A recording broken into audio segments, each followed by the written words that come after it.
Ladies and gentlemen, the Railroad Hour. And here comes our star-studded show train.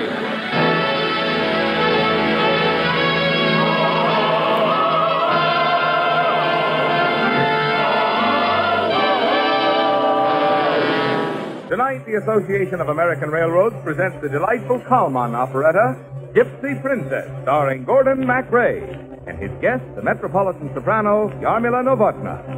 Our choir is under the direction of Norman Luboff, and our music is prepared and conducted by Carmen Dragon. Yes, tonight another great musical success is brought to you by the American Railroads, the same railroads that bring you most of the food you eat, the clothes you wear, the fuel you burn, and all the other things you use in your daily life. And now, here is our star, Gordon MacRae.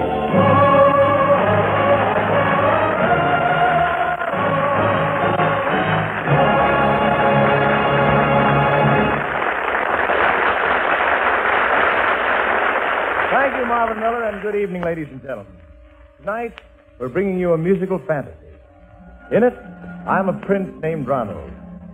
Yarmila Novotna is Silver, a beautiful star of the operetta stage and glittering society cafe, known throughout the mythical countries where our fairy tale takes place as the Gypsy Princess.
Lord Boniface, isn't she magnificent? You know, Prince Ronald, you remind me of your father. What?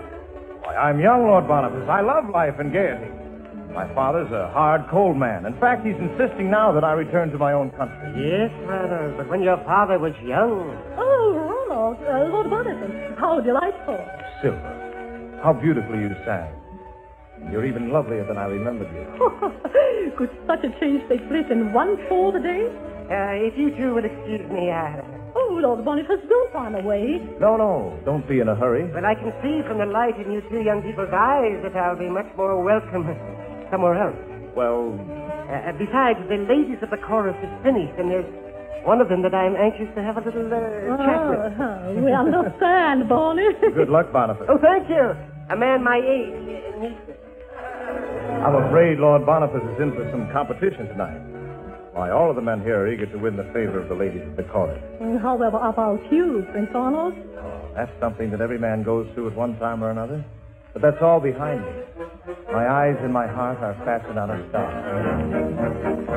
With lads who come from college, we've read the book of knowledge, except perhaps its most absorbing page. Romantic education begins with gravitation towards the lovely sirens of the stage. In years of indiscretion, we have the same obsession, and frequently we get the craze anew. Have a glamour that transcends the charm of other lady friends. First of all, 'tis limelight lends enchantment to the view. But when we see them closer and hear them murmur, "Oh, sir, you're very kind, and I don't mind, provided I can bring a pal or two." We succumb to the craze for the nimble corner phase our elders and betters had before us. We meet them, we treat them, we take them out to dine. We fed them, we let them monopolize us. Before very long we are going rather strong, believing they honestly adore us. Sympathetic, strenuous, excitable, ingenuous, engaging little ladies of the chorus. With a smart pair of hose and a nice spouted nose, and eyes that provoke and then implore us. They fool us, they rule us, we never stand a chance. They coax us, but there, God bless all their dear little hearts. If they don't aspire to part, their faces and figures simply floor us.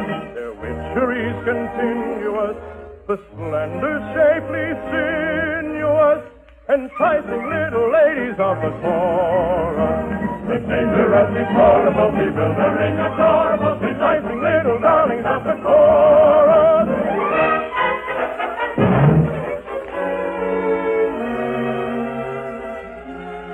There are some very charming girls in our chorus, Arnold. Silver, I'm in love with only you. I want you to marry me. Oh, Arnold. In your country, princes don't marry gypsy singers. You can't defy your father. But I know what we can do. In this country, a marriage performed by a notary is binding, provided it is followed by a church ceremony within 3 months. Read this, my princess. I, Ronald, the Prince of Cotonou, do hereby most solemnly declare that I take Silva Barescu to be my lawful wedded wife, and that within 3 months I will confirm this contract before God and the world. Oh, Ronald. In the 3 months this gives us, I know I can work things out with my father. Say you will, Silva. Oh, Ronald. How can I say no when my heart is crying yes? Silva, 'tis you I love, 'tis you I love, and you alone. Passion is a restless river, love a common boundless sea. Love is an unsparing giver, generous and brave and free. Passion is a fleeting, fond emotion, volatile as morning dew.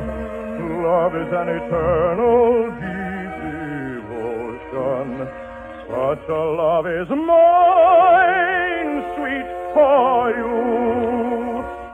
Was all the world before you, dear? Why have you chosen me? Ah, Silva, you are all my world, beloved, and must ever be. For love is love that sweeps aside all worldly wealth and power and pride, and still when radiant youth has died, divinely clothed. Love is love that pays the price in pure and selfless sacrifice, to find at last where grows tenderest love's unfaded rose. Better far to leave unspoken all your longing lips would say. Let me with a heart unbroken go up on my lonely way. Pity me, I pray, and plead no longer, lest the day will learn to rule. Destiny than all our love far stronger will that I should part, dear, from you. My heart, my honor, and my all I lay before your feet. But sacrifice for the medical will keep up the memory pure and sweet.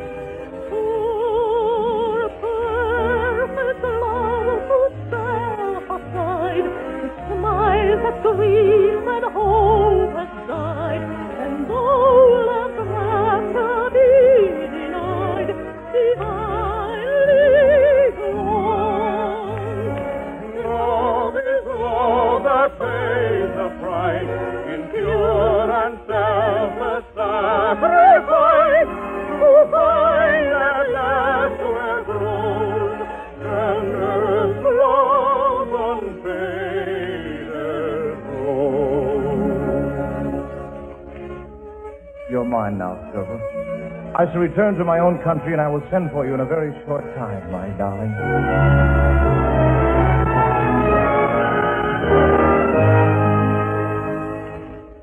I will never permit the heir to my throne to marry a stage performer. You hear me? Never.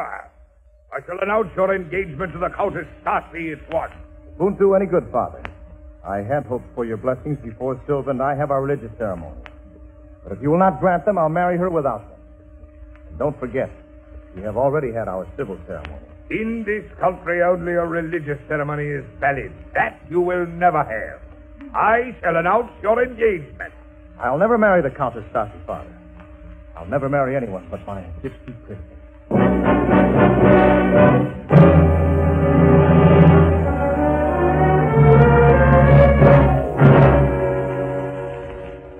You mustn't leave, Silver.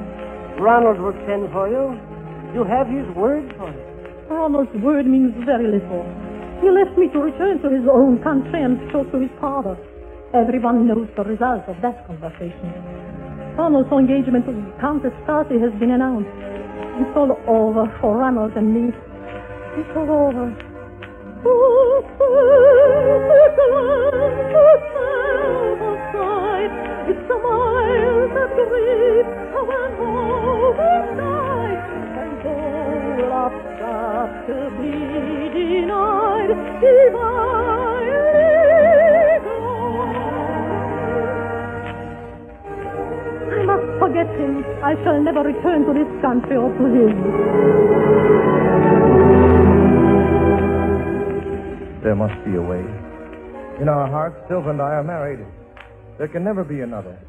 For love is love that pays the price in pure and selfless sacrifice to find at last where grows tenderest love's unfading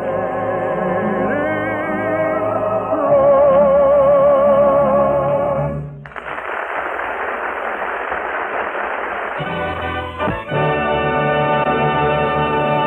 Now here is the second act of The Gypsy Princess, starring Gordon MacRae and his guest star, JARMILA Novotna.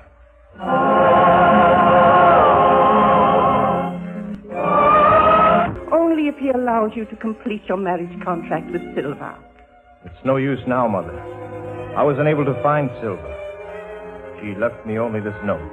My dear Ronald, it was a gay and lovely interlude, but I'm sure you didn't take our civil ceremony any more seriously than I did. And to me, it was an amusing way to say goodbye. I wish you and your bride to be every happiness. Oh, my poor Ronald. There are only a few days of our 3 months left, Mother. When they are past, I shall marry the Countess Stanley. You shouldn't. No, you shouldn't have run away from Robin and left him only that note, Sylvia. Oh, Bonnie, I know it now. I must see him again. And in another day it will be too late. Take me to the court of Ronald's father, Bonnie, and introduce me as your wife.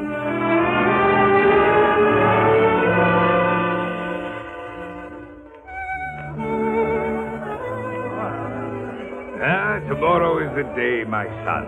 The 3 months will be up. Your silly marriage contract with that gypsy singer can be forgotten. Ronald, you're not listening to your father. No, Mother. I was watching Lord Boniface's wife. She just walked into the garden alone. Now, you're promised to another. Although I must say I don't blame any man for watching the Lady Boniface. She's lovely. She's one of the most charming guests we've ever had at the palace. Now, if you had gone through a civil ceremony with someone like that... Excuse me, Mother. Father, I must speak to her while she's alone.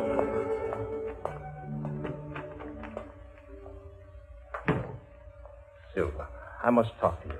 I was just going in, Ronald. I came out here looking for my husband. Why did you marry Lord Boniface? Oh, what's the good of talking about it? I'm married. You are about to be married. There's nothing more to be said. Then the promises we made, the life that we planned to share means nothing to you. Oh, it's a lovely dream, Ronald. And a lovely memory. Like a glass glowing faces clinging in the full memories of gypsy music sweet and low. Merry dance and gleaming tresses, flashing glance and soft caresses, all the rapture love can know. There amid the scene of splendor, of revelry and laughter free, in all's unutterably tender, there was born you love for me. Oh, memories of mirth and rapture, memory of love's first kiss. In dreams alone can we recapture that sweet bliss, that supreme bliss. Dream once again, never to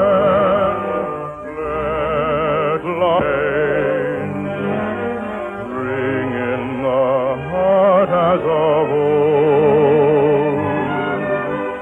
Faith shall remain through all our sorrows unshaken. Hope ne'er was vain. Love yet shall reign.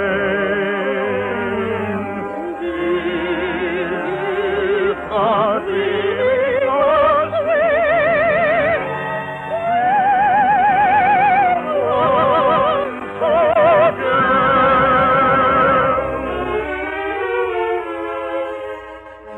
Goodbye, Ronald. Silva.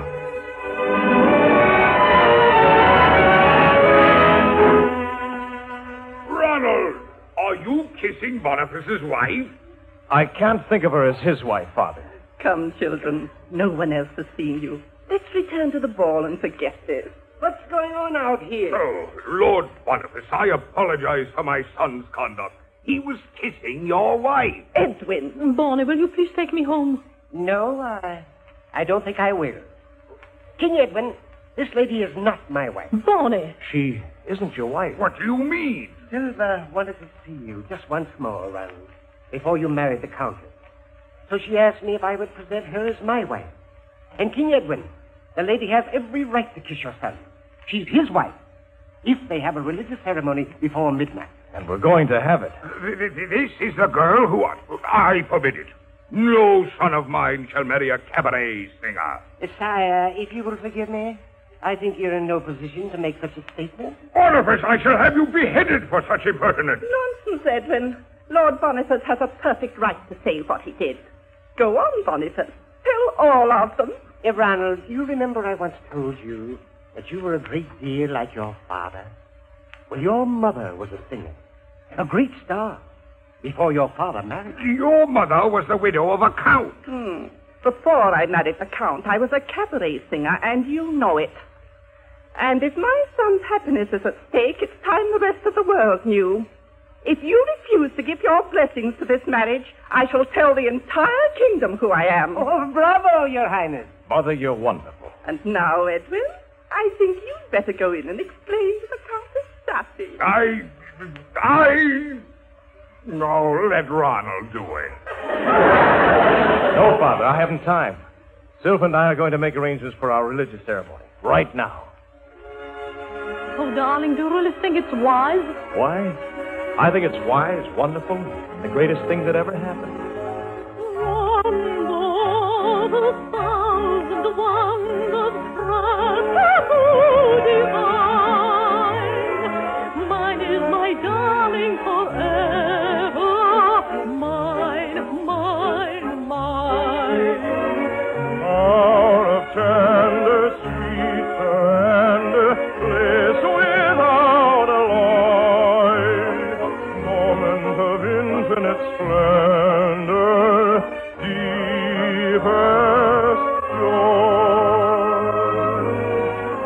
All the tiny stars are singing love's sweet song.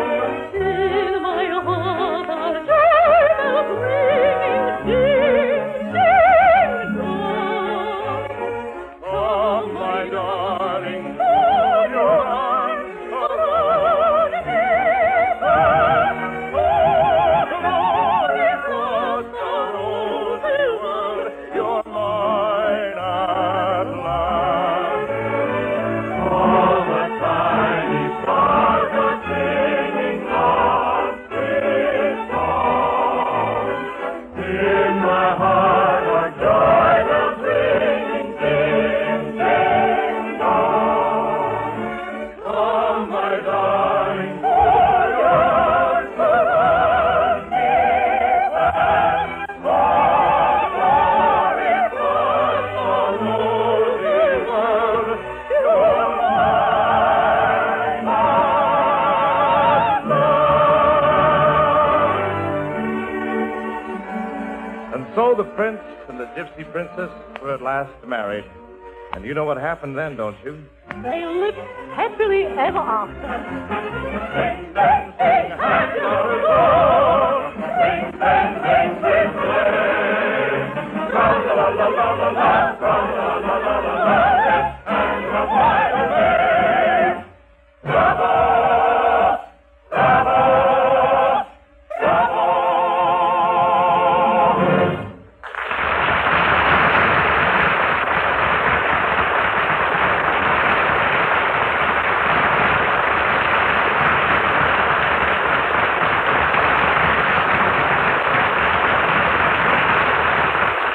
Thank you, ladies and gentlemen.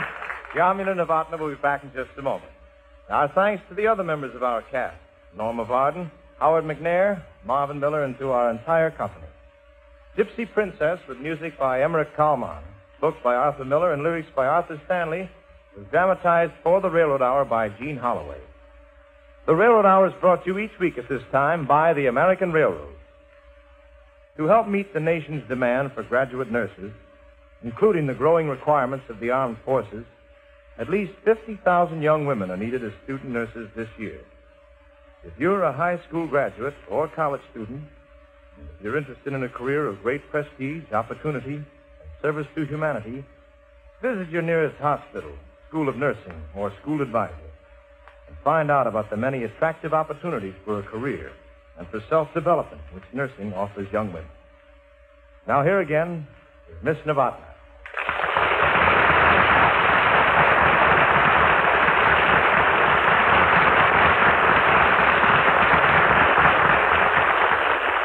JARMILA, you were a wonderful and exciting gypsy princess. Thank you, Gordon.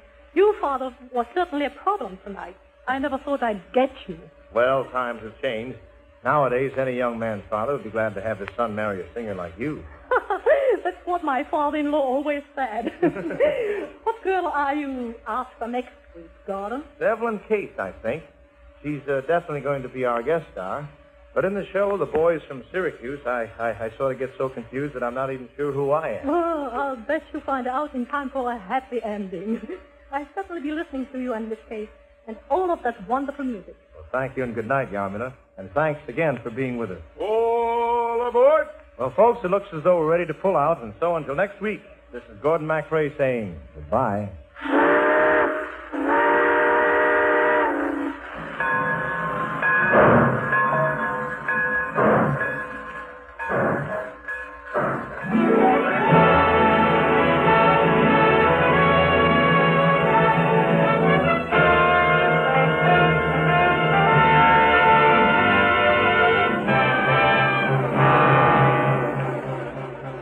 Gypsy Princess was presented by arrangement with the Tams Whitmark Music Library. Gordon MacRae appeared through the courtesy of Warner Brothers. Our choir is under the direction of Norman Luboff, and our music is prepared and conducted by Carmen Dragon.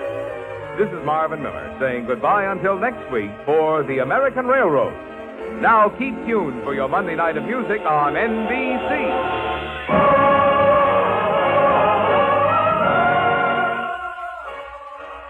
Transcribed, your Monday of Music continues with the telephone hour next on NBC.